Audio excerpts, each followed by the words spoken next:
سپتامبر 2021 بامیان، بوتای بامیان. میبینین که طالبان سر بوتا بازم فیر داره، از هر گوشه فیر میکنن سر بوتا.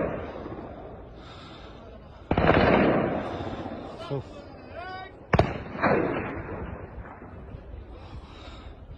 هیچ امید نیست، هیچ امید نیست.